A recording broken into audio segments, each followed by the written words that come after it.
Listen, we have a great show lined up for you. I'm your host, Kim Jacobs, better known as the Balance Doctor. And all of our guests that come on, they're either people that have overcome some tremendous odds in their own lives as they balance this thing called life, or they're experts and they're here to share tips and strategies that will help you better balance and manage your life.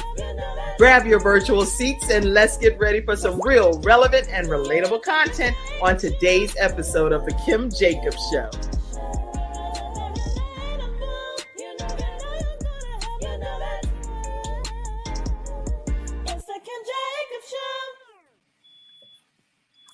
Hello, everyone. It is the Kim Jacobs Show. Oh, look, Sakinna, you like, girl, you ain't give me enough time. You know, Mabel Williams called, they say, right? It's okay. I'm so glad to have you all. Just so y'all know, backstage, I told Sakinna, I said, okay, you go ahead and you share it, right? Then time you finish sharing it, turn your phone sideways, and you'll be right here in the broadcast. And of course, I'm like, whoop. Here we are backstage. So thank you so much, Sakinna, for just the spirit that you always have about you. You're such a pleasant person. How are you today? Thank you. I'm good. How are you? I'm doing great.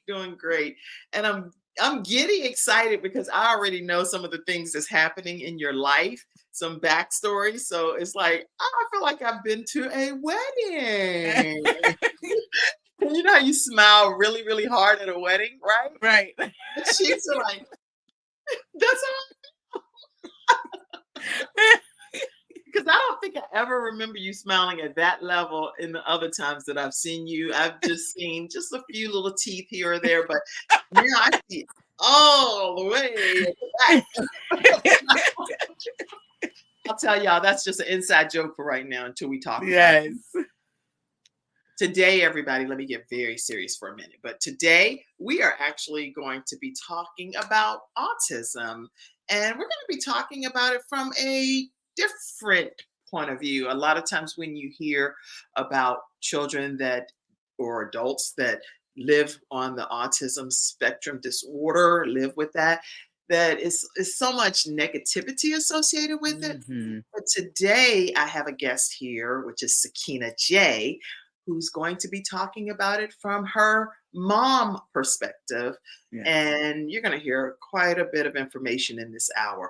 So grab your virtual seats. Let us know where you all are visiting in from. I love popping the comments up. So if you have questions, maybe you've been dealing with family members and children and you don't really understand what's going on, please ask those questions throughout this broadcast.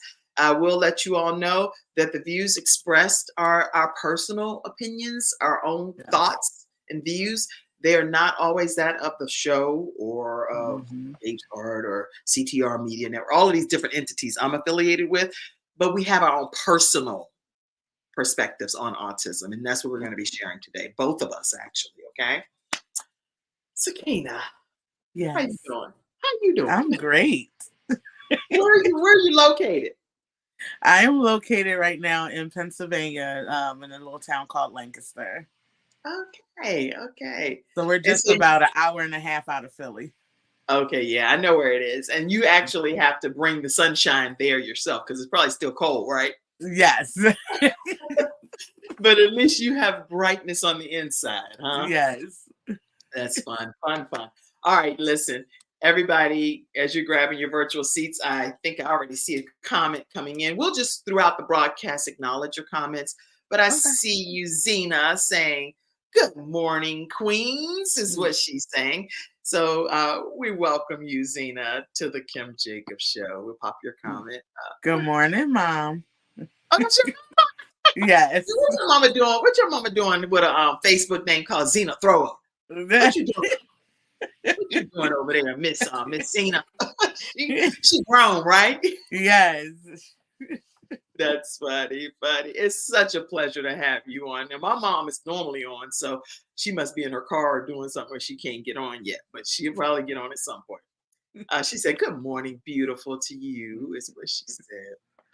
All right, everybody. Let me introduce our wonderful guest today, Sakinna J, as she calls herself. She's a 3-time best-selling author, certified transitional and family life coach. She's a social worker and CEO and founder of I Choose Me Enterprises, LLC, a company that helps women regain, restore, and rebuild their lives after experiencing domestic violence. So I'm sure we're going to talk some about that as well. But she helps other women take back their power and live their best lives as their best selves through one-on-one coaching with her 5-step program. So I need to make some notes of this stuff. 5-step program. Violence, okay, because there's been a lot of stuff I don't already read, and here we need to discuss. She is a Philadelphia native who currently resides in Lancaster, Pennsylvania, with her. Well, I can talk about that with her and her family. I'll leave it at that. And she attended Millersville University, where she received her bachelor's in arts and psychology and her master's in social work. So anyway, there are lots of accolades to Sakinna J, ranging from being able to be a radio station interviews that she's been on and different shows that she's been a part of. Black Women Mean Business, Canvas Rebel, and Shout Out Atlanta, you name it, she's been a part of it. The Butterfly Effect, the CEO Experience. So I am so pleased to welcome Sakinna J to the Kim Jacobs Show today. Glad to have you, Sakinna J. Thanks. I'm glad to be here. I'm so glad you're here. Okay, so before we dive into our talk today, which is about autism, just so everyone is fully aware, that's what we're going to be discussing today. And when we talk about autism and what it is, it's actually a developmental disability that's caused by differences in the brain. So some people with autism spectrum disorder have a known difference, such as a genetic condition, but some other people have the condition, but it's not scientifically understood as to why it's happening. So we're going to be deep diving into that conversation a lot more today. But I'd love to hear just some of your backstory, Sakinna, if you don't mind talking to us and telling us who you are and where you come from. Okay. Well, as you mentioned, my name is Sakinna J, 3-time best-selling author. I started my writing and business journey I want to say it's only been 2 years. So yeah, I want to say November of 2021. So not quite 3 years. I started on my writing journey, and then from there, just working with different coaches and just building and just really trying to figure out where my passion is really at. My passion is helping all people, but you can't help everybody. You got to narrow it down a little bit, You learned that where? Where did you learn that? The training that you went to, right? Yes, lots of training and just figuring out you can help a lot of people, but just kind of zoning in on your niche. So that's when I decided to work with women who've experienced domestic violence. I myself, I don't like to say survivor, but I'm a domestic violence thriver. Okay. And so, yeah, that's how my journey started. I started writing, and once the first book became a #1 bestseller, I got bit by the bug. Once you write a book, then you're like, you know what? At that point, it's like, I have to get what God has put inside of me out to the world, right? Right. Because this is technically going to be your mark on society. Yes. Some of the things that will allow you to leave a legacy that lives way beyond your years of being here on this earth, right? Exactly. So your story will go forever. So what's the name of some of your books or your book? Blessed Not Broken, Volume 4. And Blessed Not Broken, Volume 5 are the first two I'm in. And then I'm also in a daddy-daughter dynamic. Okay. So all of them pretty much geared towards one story tells about, my domestic violence situation. Another story talks about me growing up as a teen mom. And then the daddy-daughter dynamic just talks about my relationship with my father and how it shaped all my other relationships. Interesting. See, now I know I've had you on the show before, and yeah, your mom said when God is in it, there are no limits. That's the point. Absolutely. And I agree with you wholeheartedly, Miss Zena, that once God is in it, it's no limits to what you can do. When you talk about your daddy-daughter dynamics, can you tell everybody how did that shape who you ultimately become? So your relationship with your father is very important. And so as a young girl growing up, when your father is absent, you tend to look for attention from that male figure in other places. Mhm. So I went as far as being promiscuous too early, dating men way older than me, like way older than me. Um, and just like searching for that male interaction. And I was in contact with my father, but in the same token it wasn't always good communication, Right, right. because he himself chose a lot of women before being a parent. Okay. So there was a lot we had to come back from. It was a lot we had to talk about. My title in that book is called The Decisions He Made. Mm, So that way, I kind of geared towards these were decisions he made as a parent based on how he was parented. okay. You know what I mean? So it's like sometimes you have to give that forgiveness to your parents because they're only parenting you from what they were taught. And it wasn't until I got older and had conversations with like my parents that I realized, okay, you did that because no one taught you how to do this, or you reacted that way because no one really taught you how to sit and talk to your daughters. Right, right, Especially for men and girls are kind of, they're like, oh, I provided, or I was there if they wanted to talk, but not really like taking them out on dates and telling them how beautiful right. they are. And so I struggled with my self-esteem for a very long time, Okay. because of my daddy-daughter dynamic. I'm really glad that you said that because there has to be some level of grace when you're dealing with a father that is absent or a mother that's absent. But a lot of times Absolutely. I know people that have come on the show have had daddy daughter kind of scenarios typically. And Yes, and they can only parent from the place that they know. So it's not that exactly. they are trying to do anything personal to attack you or to harm Hmm. you because clearly they love you. Your parent, I'm Right. sure, loves you. So, but they can only give what they have, the capacity of what they have to give, especially if they are not connected to a higher source that holds them accountable for whatever Absolutely. the case may be.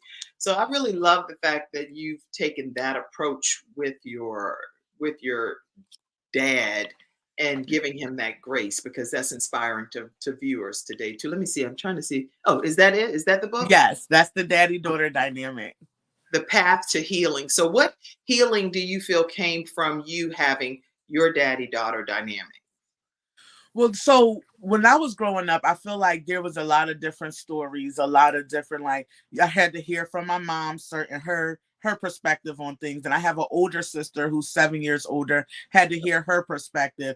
Then I had to hear my dad's perspective. And my dad actually struggled with substance use when we were growing up.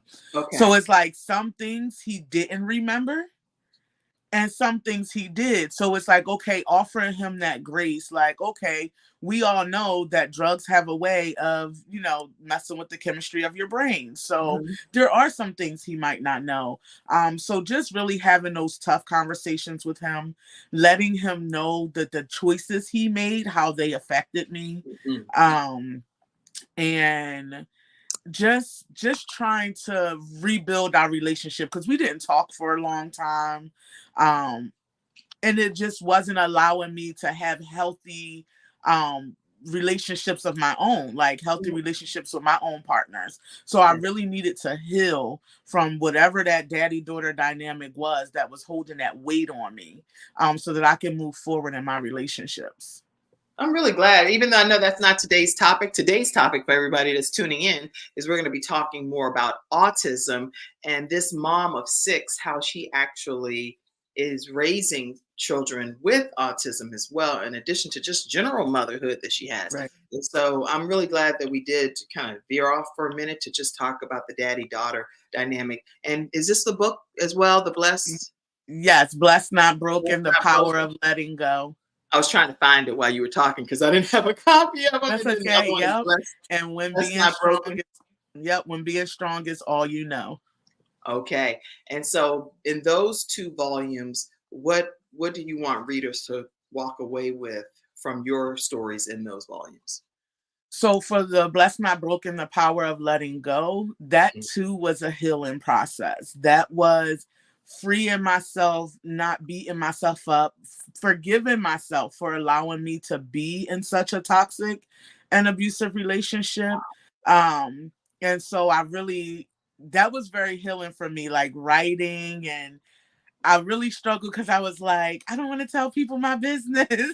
People are going to judge me, but I got so much good feedback, and sometimes we just need to let go of those very toxic relationships. It doesn't matter who it's with, or, if it's not adding any value to your life. Yeah, it's time to let it go. So that's what the first one is about, volume 4. And then volume 5 is being strong, is when being strong is all you know. That chapter I geared around just being a teen mom, getting pregnant with my daughter after my freshman year of college, and continuing to go on. I graduated with my bachelor's when she was 3. So I continued. I think I took 1 semester off to have her, and then I just went straight through. So it's just taking you on my journey. All the obstacles I was faced with having a baby daddy who didn't want you no more, and taking care of that child on your own, and just that chapter is more so geared towards helping younger moms. Wow. Because you don't know how strong you are until you have no choice but to be strong. And so that's the chapter in that book. Is when strong is all you know. Exactly. That is a powerful title for a chapter. When strong is all you know, girl. And I know I live that in my life as well. And you're forced to be strong in a lot of different instances where other people might buckle in those situations. It's like, I don't have time for that. I don't have time to be buckling right now. I need to stand stronger than ever. And when you've done all that you can do, according to the word of God, guess what? Then we still should stand, and we should stand even more flat-footed instead of buckling, because that's when we're needed most in a lot of situations and circumstances, So for that chapter, I actually went into how I became a teen mom, and then ended up pregnant with twins when my daughter was 14. So okay. So when the baby daddy didn't work out with the other situation, then you thought this situation definitely gonna work out, right? Oh yeah. Oh boy, here we go, right? And that didn't work out, right? What situation? With the twins daddy. Oh no, I just married him. You don't supposed to say that yet. I don't even bet or anything. I literally don't bet, don't play the lottery. I don't even know that. I would have to get a whole tutorial, and I'm not even joking. So my friend jokes me all the time. She's like, girl, if I ever win, I said, well, if you win, then please, for the love of God, give me some or whatever. But for me to go in there and hold the whole line up and try to get an understanding of, okay, what do you do here? What do you do? Anyway, one of these commercials in the North Carolina area is Kevin Hart. He's a comedian. And he makes this one joke. He's like, made my wings cold. He's talking about this betting site. He's like, made my wings cold, draft clean. He was going off, right? So now that's how I feel. Right? I'm like, you done let out the bag, Sakinna J. You're not supposed to be doing that. I'm joking. Okay, listen. So the twins, oh my gosh, the twins' baby daddy. Now you done say it all. Let me just go and say it in the world. The twins, which are these beautiful twins here, their baby daddy is what's their baby daddy name? That is George. That is my husband. All right. So Mr. George became your husband when? Last Saturday, April 13th. Oh, there's all of them. That's the whole crew. So you and James have become George. I said George. Okay, George. You and George have become husband and wife as of last weekend. Yes. And you have to tell us about how that came about. How did you become husband and wife after having these twins and dating and having a dud kind of situation from the past? Yes. Talk to us. It honestly was one of those situations where you didn't expect it to happen, and it just kind of happened. It's like, as much as I kept trying to force myself to just stay his friend, it was just like, this is what God has for you. Like, why are you trying to friend zone him? And then prior to us meeting, like, I was just coming out of a very toxic relationship. Right. He was coming out of a very toxic relationship. So we just kind of like, took it slow and those sort of things. We really just became best friends before anything. Mm. And then, of course, like, I ended up giving in. I ended up giving love a try, and I'm so glad I did. But of course, it had to come with a lot of healing, and like, I was going through therapy and things like that. And Right. he had said to me, I'm not going nowhere. Do what you have to do. I'm going to be right here when you're done. And I was just Oh, like, so it didn't matter to him. Like, I was like in therapy and trying to just work through all the things I had been through in the previous relationship. And he just waited, and he I love just, you, George. yeah. You won my heart over. Oh my gosh. So I love the fact that what you're saying is that if the right person is that person designated for you, your soulmate, they Right. will give you the grace to be able to get yourself together and still not go anywhere. I love that. Exactly. I love that. And Exactly. here you all had obviously become parents of your twins, and Yes. he's like, do what you have to do. Not in a not, and I'm gonna be right here. Yes. And George stayed right there. And hence, Yep. tell us the lineup of these beautiful the six children that you are mama. Talk to. Okay. So we are a blended family. We have one boy, which is right there behind George. He's George as well. All right. Um, so we have the one boy who's 23. And Okay. then we have 5 girls. So Nevaeh is right next to George, the husband. Okay. That's our 19-year-old. Next to her is London. She's our 14, soon to be 15-year-old. And then on the other end next to me is Brielle. She's 13. And then the twins are 4. Awesome. Beautiful blended family. And I know, again, we're talking about autism today, but even you have so many topics we could talk about. So, how Yes. is it with a blended family? I mean, I'm trying to get all the topics in an hour here. So, being able to balance life as a wife, a mom, an entrepreneur, and then also having to deal with all of these personalities from a blended parent perspective. Please tell us briefly about that.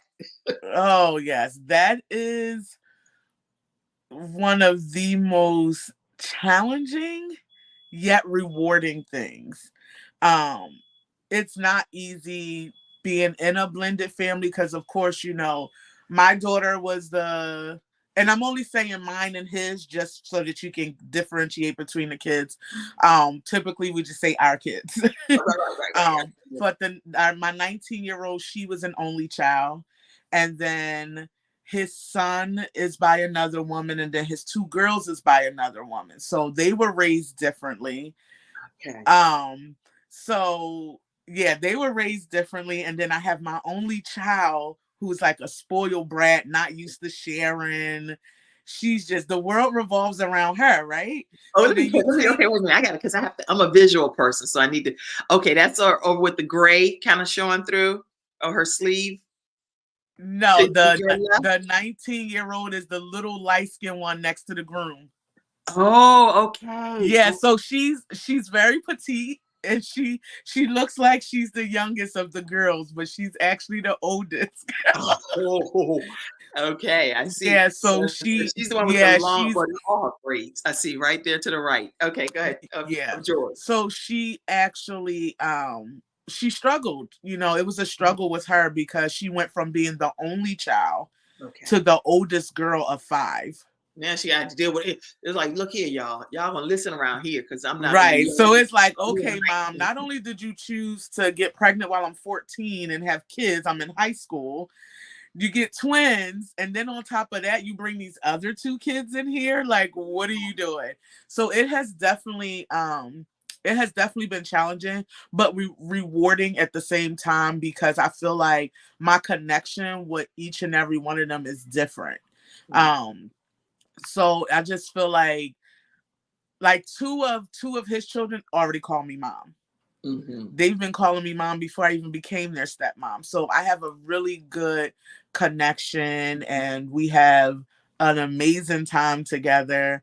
And so it's just one of those things. Everybody helps with the girls. So it's just one of those things where it's like, it can be challenging at times.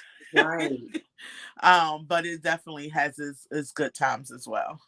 I'm really glad that you're taking the time to indulge me in talking about marriage, talking about the blended family, talking about teen motherhood. You've said so many things. Listen, if you are a blended family as well and you're tuning into today's episode, make sure you share your story with us right on the Kim Jacobs Show at kimjacobsshow@gmail.com. We'd love to possibly feature your family as well. So bring the information in the story. If you're a teen mom, if you're a person that just recently got married, or you're long-term marriage and you want to share some tips on here. Your mom said you are an amazing mother.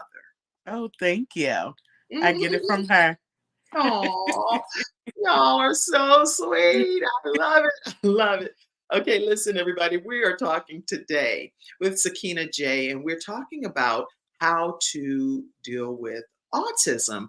And with her being a mom of twins that live with autism spectrum disorder, we want to be able to talk on the second half of the show about how does she do this?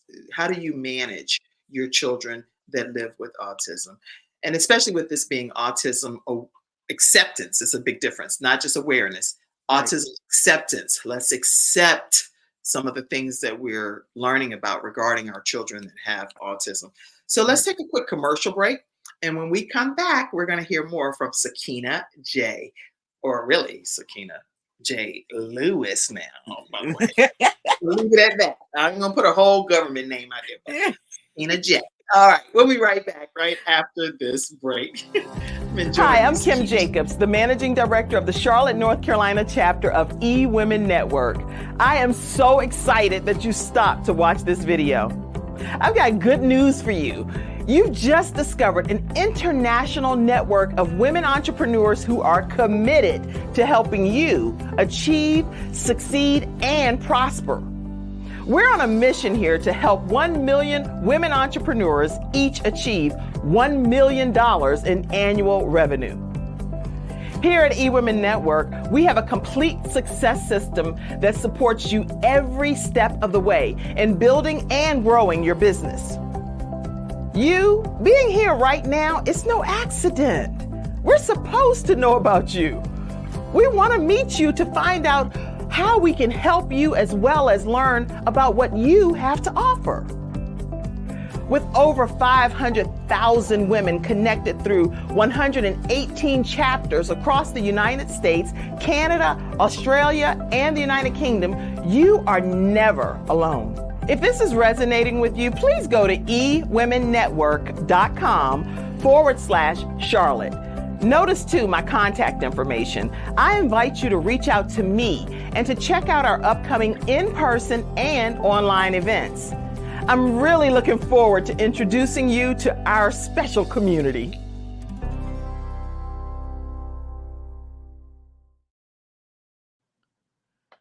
So you get to see me with all that hair, right? I was about to say, you look so different. So I took some scissors and some clippers. Well, I let one of my sons cut my hair, and he took me down so low. I was like, boy, I ought to slap him. I mean, you just had, I don't know if he took out his anger or what. I mean, I said, but you know what? I was trying to get the perm out of my hair, and he ended up helping me out, which I was like, thank you so much, son, you know? But I love just having my hair with no perm anyway. But I can do perm, wig, whatever I feel like doing. But I do like this look too. Yes. All right. Listen, you guys, if you haven't been familiar with eWomen Network, know that I'm the managing director in the Charlotte, North Carolina area, and we have our events. And one of our big events that's coming up is going to be, and this might timestamp the video. So if it's not April that you're watching this, the month of April, then just enjoy the replay, because I'm definitely replaying this again.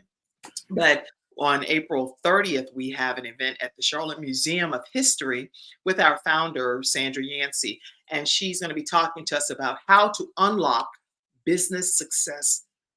I have a tickle. Secrets. So make sure you pay attention to that. All right, talk to us, Sakinna, about autism. Let's talk about that. Okay, so first off, there's such a huge misconception around autism. And it's something where you have to catch it early on. You have to get early intervention is key for your kids to become successful once you realize there's a delay. For me and my kids, like I actually used to be a therapist that worked with children on the spectrum. So it was like after their first birthday, I started noticing that the words that they could say, they could no longer say. They were late walkers. They didn't walk until they were like 14 to 15 months. And when they started walking, they were only on their tippy toes, which they still currently do. And so I'm just like, something's a little off. Now we take them to the doctors often. You fill out those little, those milestone reports that the pediatrician gives you. Those reports, they seem really tedious and they are really nerve-wracking when you go to the doctors. But it is very, very, very important to fill them out because you'll be able to see like, okay, my kids aren't doing this on the, at the right age that they should be doing it. And after like, I want to say the second time of them not hitting those milestone marks, I was just like, can we get early intervention? I told the pediatrician I wanted the early intervention. She was just like, you sure you don't want to give it a no? Absolutely not. They're clearly behind. They were doing a lot of like hand flapping and just making sounds. And so we got them into early intervention like right away. I think they were like 18 months. Yeah, it was like right before they hit 2, we got early intervention involved because some kids just have a developmental delay. Right. Some kids just have a speech delay. And a lot of times with early intervention, you can kind of tackle those speech delays, those developmental delays. Right. What happened with my girls, though, were they were in early intervention, but they still wasn't catching the speech. There was still the toe walking, the hand flapping, the sensory needs. Like there's a lot of textures of food, textures of clothing, trying to find shirts that have tagless shirts because my one twin is just like this all day and she can't tolerate it. So I'm either cutting them out or buying her tagless shirts. So it's definitely such a huge misconception around it. It doesn't mean, your child is mentally retarded or it doesn't mean like my children are labeled nonverbal autistic. Okay. They're 4 years old. They have level 2 autism. They comprehend very well. Right. But it's just the speech aspect. They're not really talking. They still have a lot of sensory needs. They are still very triggered by change, any type of change in their schedule, any type of anything. Like I'm very grateful for my mom and my other kids this past week because while we were on a honeymoon, they were going crazy. So just changes in their schedule. So yeah, definitely early intervention is key when you start to see that your children have any sort of delay.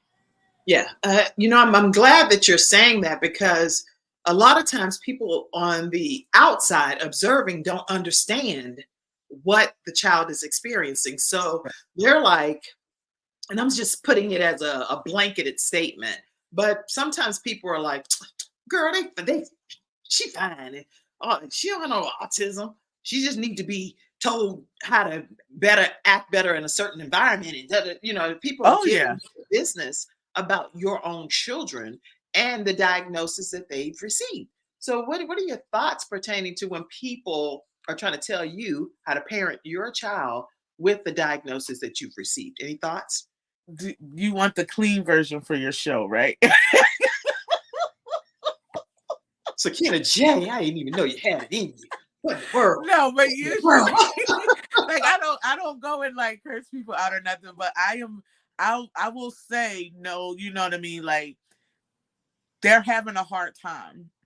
Right. She's really having a hard time. I've had family members and people say, "Oh, you just need to pop her. You need to beat her. She's just acting out as they're throwing tantrums." And it's like, no, something's setting them off, and I need to figure out what it is. So I try my hardest to ignore the negativity that come from people that don't understand, while Right. also educating them Mhm. and getting them to understand. One of the people that it comes to mind as we're talking about this is like my grandma, right? She's Oh, 78. old school. Yeah, They so like, she's 78 years old, right? And so she's just starting to understand. They're 4. But before she didn't really understand it. She's right, like, what's wrong with her? She don't hear me talking to her. Like, and so my grandmom is hard of hearing too. So it's right. um so it's like she was somebody that I felt like I had a really hard time trying to explain, and she would be like, "Oh, put her on the phone," and I'm like, "Grandma, she's not going to talk to you," So she's just like she's starting to get it, and Okay. so we were actually just at her house maybe like a week or two, like 2 weeks ago, and she was just like, she's crying. What does she want? Like, She's what's changing wrong? her language. Yeah. And then one of my babies bit her. Oh, And so, because we're doing the you know biting she thing. gonna get a spanking messing around. You like, girl, I don't Yeah. think about no autism. I'm gonna get you. You gonna keep on your tail over there and sit on down somewhere. Right. So she bit her, but when I say she did extremely well, like I can tell that she's understanding more about their diagnosis and Right. about their needs. Usually you're at my grandma's house and you come in the house and you try to go in her refrigerator or anything. She gonna let you have it. You ain't wash your hands. That's your grandma, my grandma, everybody's grandma. You My ain't wash grandma would your say, I'll hands. beat you back in. I'm like, you gonna Yup. beat somebody's back in? What does that mean? This is a lot. Yes. So with them, it's different. Like they'll go in her snacks or they go in her refrigerator and stuff. And she's like, "What you want out of there? Come here, grandmama, give it to you." Like, so she's really starting to understand what they can understand and how to engage Right. with them with such a big age difference. That's right. So I just take my time and just like, no, grandma, this is what you got to do, or this is how you got to do things. And teaching other family members as well, That's good. how to interact with them, making sure I inform people of the trigger words, Right. What because are they some of do. the trigger words that happen with your children? Hey, Yeah, Andy. so they get triggered. Yeah, they get triggered by no, they get triggered by stop. Pretty much anything that will deny them access to something that they want. Well, that's where the borderline comes in, because Yep. children that have just general bad behavior also get triggered by those words. If they're in the grocery Right. store or they're at a department store and they're told, no, you're not going to get that toy, then does that then make them autistic? No, it might mean No. that in that particular instance, the child is just not used to accepting the word no. Right. So it's just a fine line, and that's where the teaching and the training comes in. And Yeah, so they not would even have willing to learn. tantrums. They still do. They'll have tantrums, fall out on the ground. So what I started doing is like, instead of telling them no or stop, I'm just like, here, give to mommy, give it here. So when I use different words, they're like, oh, she's asking me to give it. It takes away that negative, that harsh, like no, stop, don't do that. So we definitely do try to find words that are a little bit more softer, That's good. that's not triggering, that allow us to still have a win, right? Because we still need you to give me that if that's dangerous for you to Right. have. But just finding words that are less triggering for them.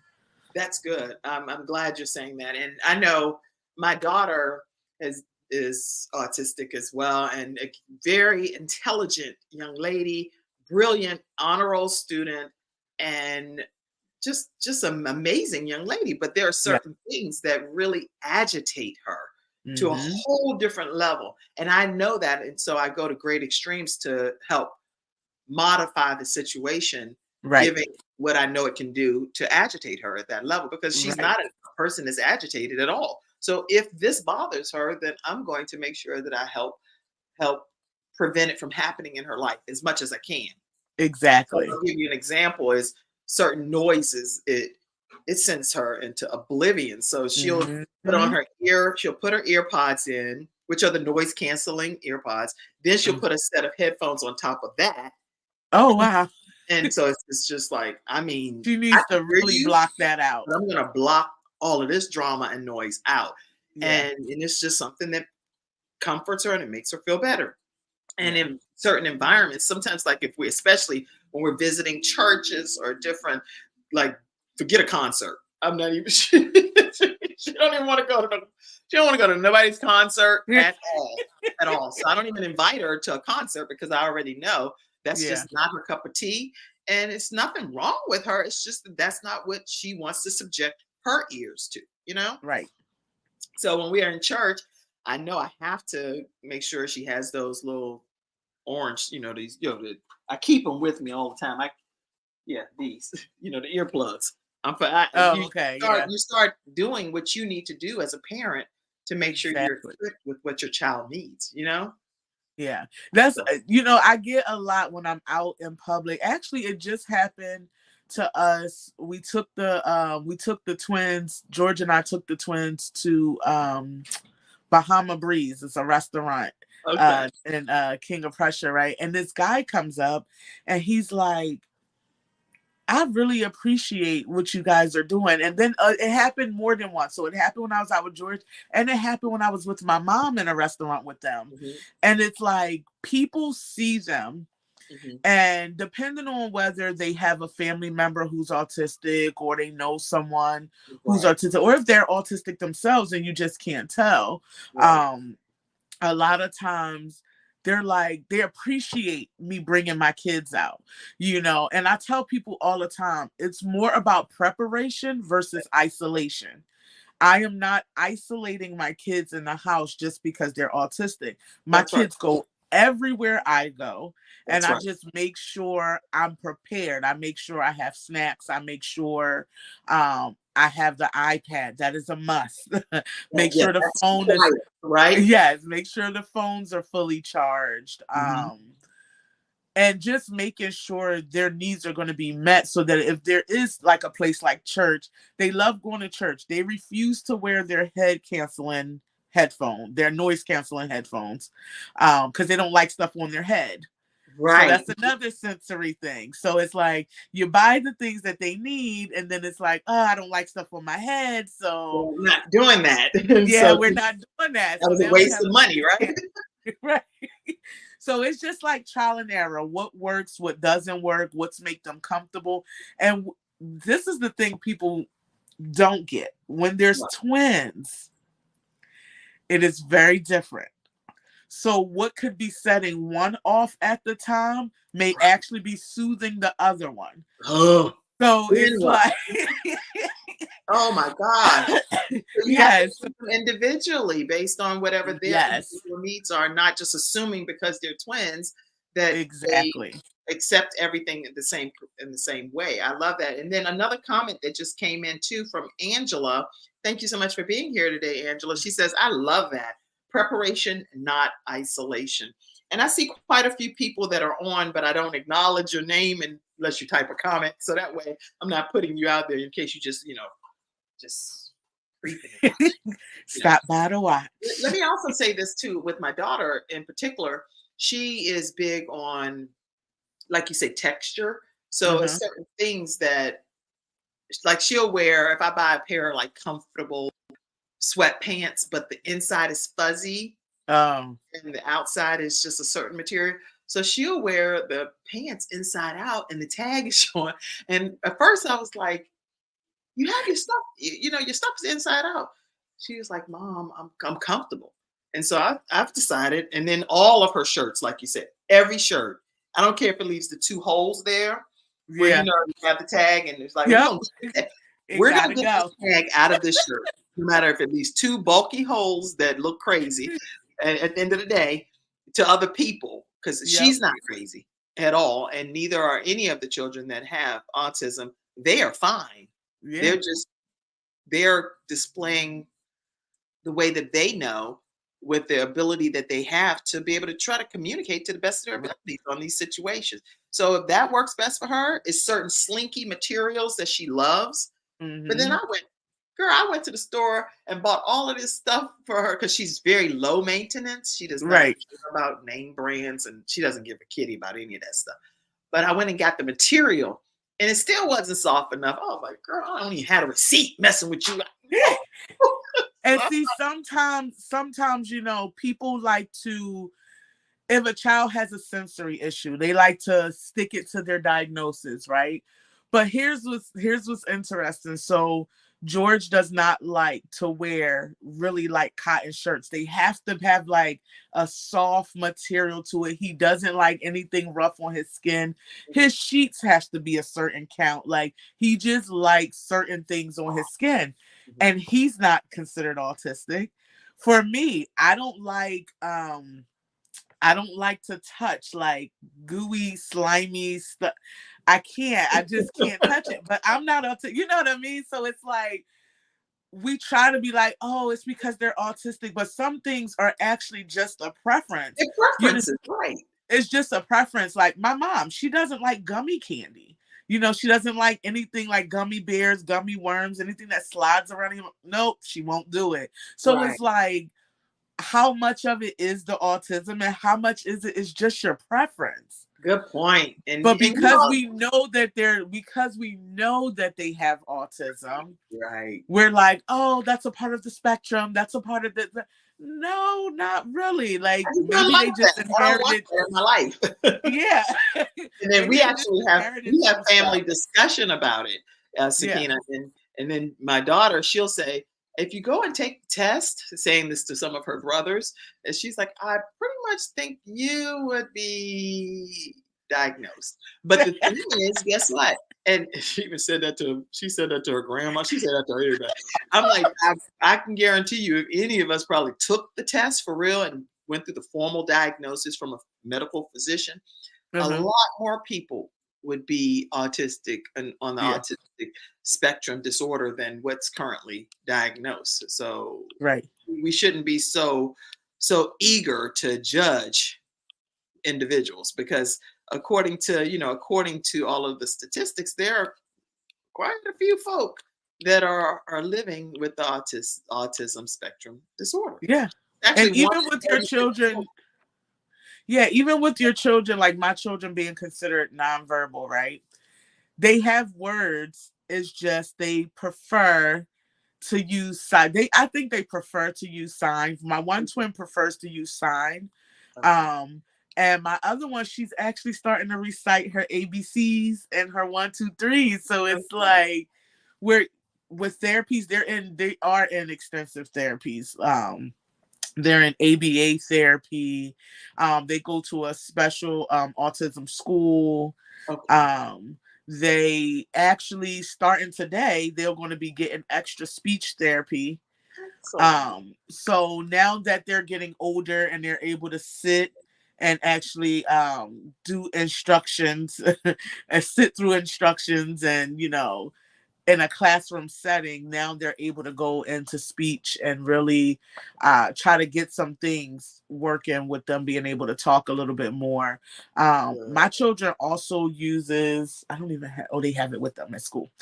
They have what's called an AAC device. Okay. So it's an iPad, and the school speech therapist programs anything you want on it. Anything possible. And so they'll go to snacks, and they'll hit snacks, and then they'll hit gummies, or they'll hit cheese curls, or they'll hit some, but it talks for them. Oh, wonderful. What I've noticed though, and at first I'm like, no, this is not, how is this going to work? You know, Right. the iPad is talking for my child and it Mhm. say, I want to go play. I want this. During Halloween, they put a trick or treat button on there. So Okay. they knew that every time they hit trick or treat, something went in the basket. Oh, they like, So oh, we get ready to get some candy. yeah, so we did that. But what I learned is by them constantly hitting the buttons, Mhm. they start to repeat what they're hearing. That's good. So they'll start to repeat certain words on there. Um, and so it's working really well with them requesting things, um, requesting what it is that they want. They use sign language. Um, and they're just doing amazingly well. I know within the next year or two, they're going to be talking my head off. Oh yeah. Oh yeah. Yeah. Like I know it. Like I can feel like they're gonna be talking. That's good. Good. Good. I'm so excited about their progress and how God is blessing them through this. Yo, your mom said, look, there's nothing wrong with my babies. And we agree with you. It's She something. says that all the time. She says they are very smart. Kim, when I tell you any type of, you know how you put up barricades in your house, like keep your kids Right. safe, you know, you got the gates, you blocking them out of this room, you got this, you blocking them out. There's not anything we've tried that they haven't maneuvered and figured out. I mean, they figure out everything. They are so smart. They just don't have the speech, you know what I mean? And once that's just it. And they're not able to tell you how they feel or what they don't like. So, you know, the meltdowns, like right now we're in our phase where we don't like to go into stores. We don't like to shop. We Then pull you would get into somebody to help you, one of the children or whomever, right. So dad, somebody while you go has in and then come back out. yeah, somebody usually has to stay in the car. That's okay. If I'm by myself with them, I usually give them my phone. So if they have like a cartoon on, it kind of distracts them from the Right. store that they're in. Right. So I definitely do I told you, got to make sure the phone is fully charged at all times. At all times, if you have a child that is autistic and is on that end of the spectrum, whatever the end is, make sure you have the tools equipping your children with what they need to have the best experience. Because Yes. again, they're assigned to us as parents. Right. And so whatever they need, my daughter, she's very, very articulate and she'll make it very clear to me, Mom, and she's not being sarcastic or anything, but she's a true advocate for herself. So Yes. she's like, Mom, I noticed that today you said that this is going to be happening, whatever this is, fill in the blank. And I would say, okay, that is what's happening. She said, well, do you mind telling me in advance so that I can know that that's going to happen on that day versus you just telling me right at that moment? And then I'm like scrambling around trying to figure it out.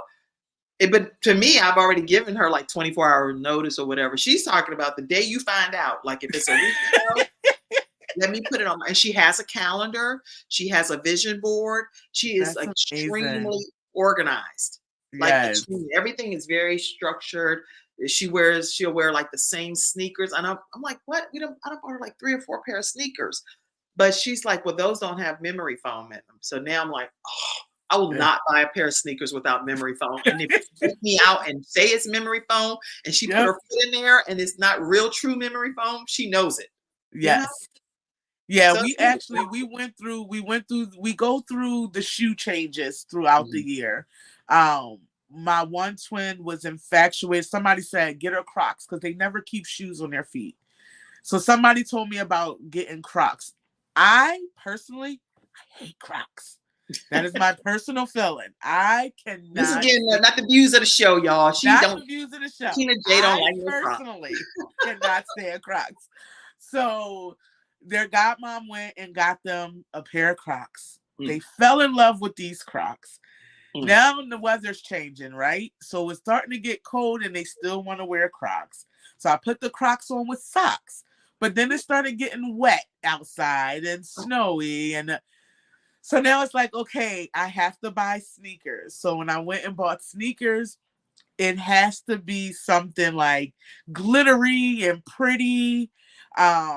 they don't really like black sneakers, which right now they got black sneakers, but they got all this sparkle all over it. So I just try to make it work. I take them in the store with me. I'm like, you like this? You like that? I let them pick out stuff. Because I mean, if they were able to speak and they were your typical 4-year-old, you would be taking them in the store. Oh, what about this? Do you like that? So I do the same thing for them. Yeah, my daughter, she doesn't want anything new. That's the thing. She's like, you don't have to buy me any of that stuff because I'm good with what I have, but it's mismatched and it's not. It's like, girl, we can ready to step out. She was like, well, I don't. Can I wear what I have on, or am I not allowed to go like this? I'm like, right. Can you possibly just wear one of the dresses that I have? And at first, I would kind of try to force the dresses that I purchased, and now I just let her pick out which of the dresses accommodate what she feels. And she's like, Mom, see, this has this material inside, and she'll show me. And I'm like, Kim, why can't you get this whenever you're? It's like I feel like, at this point that Angela is making, which is a really good point, and tell me if you feel this way. I do. They say the soul of our children choose us to parent them. Oh, I like that. And I do. I agree with that. I agree. God knows exactly what our children need and who he wants us to be as the parents that he's lent. And I believe my children are lent to me because we have our permanent home that we're going to be in ultimately.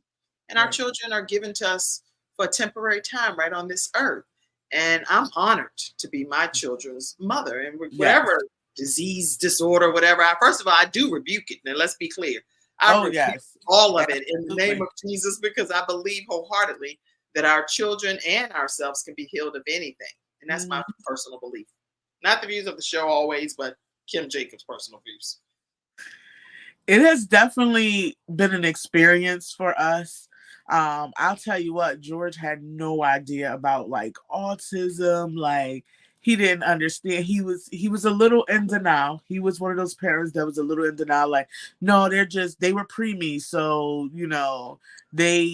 because they were preemies, you got to get their brain time. And it wasn't until he started to go to therapy sessions with them or go and they see how they were interacting and things that they were learning. And he was like, oh, wow, like it's definitely been a very humbling experience.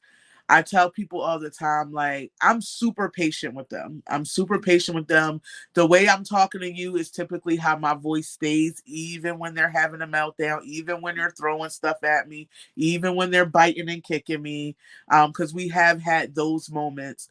But I try to stay at the same level, figure out what the issue is so that they can come out of their meltdown, because I don't want them to hurt themselves or hurt me. Right. So it's definitely it's challenging, especially when you're trying to do everything else in life. You're trying to work, you're trying to, build businesses, you're trying to maybe cook a meal or something, and they're all in the kitchen. So we definitely do work as a team. As far as like our scheduling, we do have older children, so they'll help out, like, excuse me, if I need to go into a meeting or if I have something to do or I need to run to the store. It's like, okay, watch your sisters, they don't like the supermarket. I'm gonna run to the store. I'll be right back. So good teamwork. Yes, a lot of good teamwork. And then of course I have people like my mom that don't mind watching them. Sorry. I had to tickle my throat, so let me know if you need me to remove you off the screen for a second. Hold on.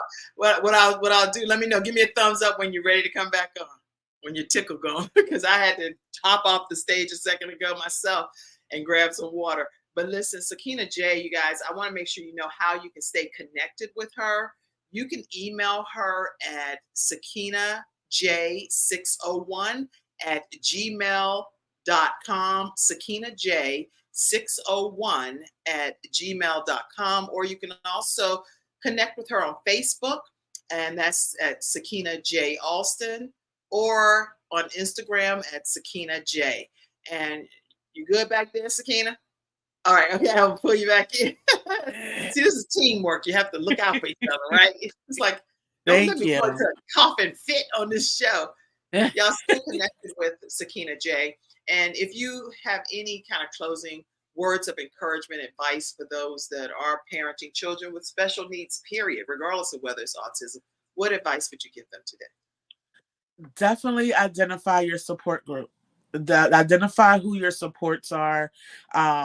You can't get through it alone. It's not something you can try to isolate your child or think people are not going to understand. You just need to get the right support system. And although people think I have it all figured out, I am a part of a lot of autism support groups on Facebook, on Instagram. Definitely, if you feel like your child may have a diagnosis and you're not quite sure, go early intervention. Early intervention is going to be key for your child to be successful. But definitely identify who your supports are, because you're going to need that support. You're going to need mental breaks. It's okay to get frustrated. It's okay to feel overwhelmed. It's okay to lock yourself in a room and cry, because I have been there so many times. Yeah. And it's okay. Give yourself some grace. It is definitely going to be okay, but you definitely want to make sure you have support. Sakinna, you're an amazing mother, and I'm sure an amazing wife as well. I get to know you more from the mother perspective, but listen, that giving yourself grace is so necessary, because we're not able to do every single thing. So it's okay to say, I need help. You see, I'm struggling over here. And sometimes, believe it or not, some people don't see that you're struggling because people can't read our minds. So if you need help and you're parenting a child, especially, we need help even when you're parenting children with no diagnosis, okay? Okay. So if you have a child that has special needs and you need some help, reach out and say, hey, I need somebody to just give me a moment of reprieve here. I need a me moment. I need to go to the movies. I need to go grocery shopping. I need to stay right here in the house. On my books that I do, Extreme Balance Makeover, I talk about how you may just have a moment where you're right in the house and you have somebody that you hire to come in right there while you're still in the house, because you may not feel comfortable leaving the house and the person being there and they don't know what to do. But I've had like my niece come in the house and work with my child and say, okay, I'm still right downstairs, but just call me if you need me. But I need a 2 minute, 3 minute, an hour, 2 hour break. Exactly. Okay, well, this is good. This is really good. Get early intervention. You've shared some great tips. Identify your support groups. Get on those Facebook groups and comment, share your thoughts, share your issues, your worries, your concerns. And I know Sakinna J actually went through a training that I offer, which is called How to Start Your Own Show from Scratch. And so if you're interested in being a part of our next group training, I have 2 more seats available for the one that's coming up. And I strongly recommend. Do you recommend people take the training? Oh, absolutely. It was amazing. It was amazing. And I am glad that you were a part of the training. And so your new show that's going to be coming out very soon is called what? It's called Autism Talk with Sakinna J. So follow me and you'll get the details on when it's going to premiere. And you guys, I hope it's going to be coming out soon, because the world needs what you have. Autism Speaks or Autism Talks. Which one is it?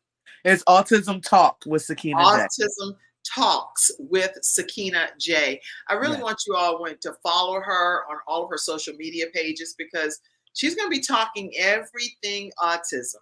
If you know of parents and family members that have children that live with autism, make sure you get them to tune in to her episodes that will be airing very soon. So you can follow her. Where can they stay connected with you? I'm on Instagram at Sakinna J, SSAKINNA J. I'm on Facebook under Sakinna J Alston. Last name is ALSTON. And also you can email me at SAKINNAJ601@gmail.com. All right. And as you can see, again, she's newly married and they are a blended family. So that's the father of her twins. And that is their complete blended family that they have there together. So congratulations again to you, Sakinna J and George. So I'm excited about, and you say your last name now is Lewis. So Yes. Mr. Lewis, I'm so glad that you found a beautiful, beautiful being in Sakinna J. And congratulations. Yes. Thank you so much. Did you have a good time on the show today? Oh, this was amazing. It was great. Was there anything you wanted to say that you didn't get to say? You know how you're at closeout, you're like, girl, I meant to say this. I don't think so. Okay, well, I want to let everybody know that I'm very grateful that you all tuned in today. Please make sure you share the broadcast with everyone you know. And if there is anything that has helped you in this episode or in any of the episodes as we bring balance to the world one household at a time, please make sure that you all provide some type of monetary donation to the Kim Jacobs Show. And you can do that through Cash App, $Kim Jacobs Inc., or you can also do it through paypal.me/Kim Jacobs Inc., or through Venmo at the Kim Jacobs Show. Every contribution is greatly appreciated, and it allows us to continue daily programming. This is not something that you can just do and not have any funds coming in. So we need your support, and we appreciate your support very much. So thank you all so much for everything that you do to make the Kim Jacobs Show possible. All right, everybody, on that, closing comments from the studio audience. Have an amazing day, your mom said. On purpose. And Angela said, love the Kim Jacobs Show. So awesome. Thank you, Angela. Great show, ladies. Blended family. Beautiful. Thank you. Congratulations on your new show.